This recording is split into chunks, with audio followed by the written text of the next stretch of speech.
Casting పరంగా వస్తే నాకు ఇష్టమైన క్యారెక్టర్ సుడిగాలి మోహన్ బాబు చేశారు. ఆయన చాలా బాగా చేశారు. అంటే ఆ సుడిగాలి క్యారెక్టరు ఒక వినోదంగా ఉంటుంది, చాలా జుగుప్స్గా అనిపిస్తుంటుంది, అండ్ విలనిజం ఉంది, అందులో ఎంటర్టైన్మెంట్ ఉంటుంది. ఆల్ టుగెదర్ మోహన్ బాబు గారు కాకపోతే మరొకరైతే అది చేసి ఒప్పించి మెప్పించేవాడు కాదు. అది ఆయన వల్ల సాధ్యమైంది. అది నాకు ఆ సినిమాలో చాలా ఇష్టమైన క్యారెక్టర్. సుడిగాలి ఎక్కడున్నాడు?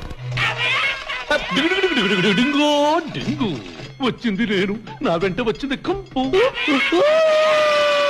నాకు విలన్ గా చేశారు ద లెజెండరీ గొప్ప పర్సనాలిటీ ప్రాణ్ గారు, హిందీ యాక్టర్. ఆయన ఆ మహానుభావుడితోటి యాక్ట్ చేసే అదృష్టం నాకు కలిగింది. Good bye.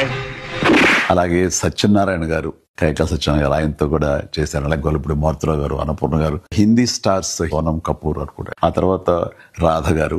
వీళ్ళతోటి ప్రతి సీను, ప్రతి సాంగ్, ప్రతి యాక్షన్, ప్రతి హార్స్ రైడింగ్స్, ఇవన్నీ కూడా ఆ సినిమా అన్ని హైలైట్స్. ఈ సినిమాలో ఉన్న అన్ని songs super duper hit songs. Raj-Koti అంత మంచి సాంగ్స్ ఇచ్చారు.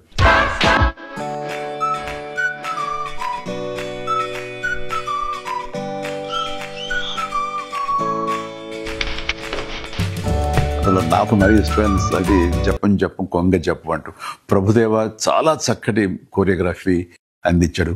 తన స్టైల్ని ఫాలో అయిపోయాను. నేను ఒక సాంగ్ బీజియంలో నేల మీద నుంచి నడుచుకుంటూ గోడ మీద నుంచి రూఫ్ మీదకి అలా వెళ్ళి అలా నడుచుకుంటూ ఈ పక్క గోడ మీదకి వచ్చి అలాగే గ్రౌండ్ మీదకి రావటం అనేది ఒక షాట్లో చేసాం. చాలా మంది ఆశ్చర్యపోయారు, అది ఎట్లా చేయగలిగారు ఏంటనేది. ఓ చాలా పెద్ద వీల్ మీద మొత్తం సెట్ వేసి సెట్ తిరుగుతూ ఉంటుంది అనమాట కంప్లీట్గా.